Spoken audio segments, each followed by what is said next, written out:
মাত্র একটি সিদ্ধান্ত, এই একটি সিদ্ধান্তর কারণে আজকে হাজারো লাখো ছাত্রছাত্রী তাদের যে স্বপ্ন আমেরিকার মতন জায়গায় পড়াশোনা করবে সেই স্বপ্নগুলি আজ ধ্বংসের দ্বার প্রান্তে এসে পৌঁছেছে।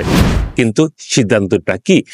সম্প্রতি ডোনাল্ড ট্রাম্প আমেরিকার প্রেসিডেন্ট, তিনি ঘোষণা দিয়েছে যে আমেরিকার মতন জায়গায় অর্থাৎ নামকরা বিশ্ববিদ্যালয়গুলিতে কোনো বিদেশি ছাত্র পড়াশোনা করতে পারবে না এবং টোটালি ব্যান।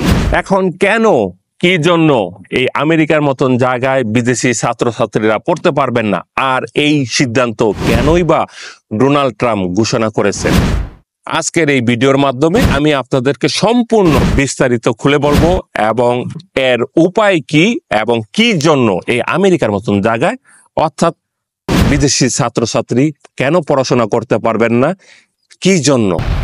সম্প্রতি ডোনাল্ড ট্রাম্প একটি নতুন এক্সিকিউটিভ অর্ডার সাইন করেছেন, যেখানে তিনি বলেছেন নামি কিছু বিশ্ববিদ্যালয় ইন্টারন্যাশনাল স্টুডেন্টদের ভিসা দেওয়া আপাতত বন্ধ থাকবে।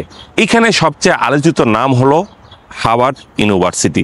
এই সিদ্ধান্তের ফলে হার্ভার্ড সহ কিছু বিশ্ববিদ্যালয়ের নতুন ছাত্ররা এখন আর F1 স্টুডেন্ট ভিসার জন্য আবেদন করতে পারবে না। ট্রাম্প প্রশাসনের দাবি হলো অনেক আন্তর্জাতিক ছাত্র আমেরিকায় এসে সেন্সিটিভ টেকনোলজিতে পড়াশোনা করেছে, যা জাতীয় নিরাপত্তার জন্য ঝুঁকিতে তৈরি করেছে।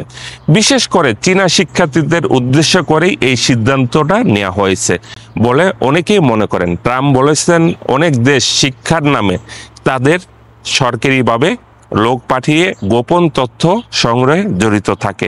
এই সিদ্ধান্তের সবচেয়ে বড় প্রভাব হলো পয়েন্ট 1, যারা নতুন করে হার্ভার্ড বা অন্য আইভি লিগ স্কুলে আবেদন করতে যাচ্ছে। তবে একটি সুখবর রয়েছে, যারা আগেই ভিসা পেয়েছে, ইতিমধ্যে ক্লাস শুরু করেছে, তারা এই আওতায় পড়বেন না।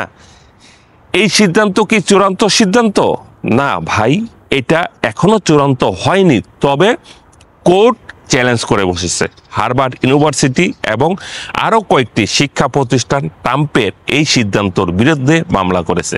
কিছু ফেডারেল জজ ইতিমধ্যে এই নিষেধাজ্ঞার উপর অস্থায়ীভাবে স্টে অর্ডার দিয়ে রেখেছেন। মানে কোর্ট এখনো চূড়ান্ত সিদ্ধান্ত দেয়নি, কিন্তু প্রক্রিয়াটি চলমান।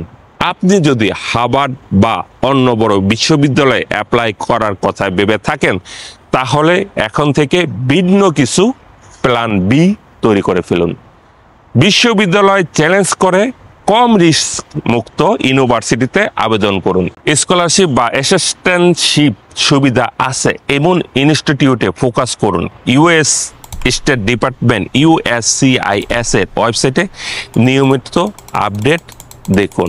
এই ছিল আজকের এই ভিডিও। তবে অবশ্যই নতুন নতুন আপডেট এবং আপনারা যারা আমেরিকার মতন জায়গায় স্টুডেন্ট ভিসার জন্য আসতে চান, অবশ্যই এই চ্যানেলটি সাবস্ক্রাইব কিংবা ফলো করে রাখুন এবং আপনারা অনেক কিছু জানতে পারবেন। আজকের মতন বিদায়, আল্লাহ হাফেজ।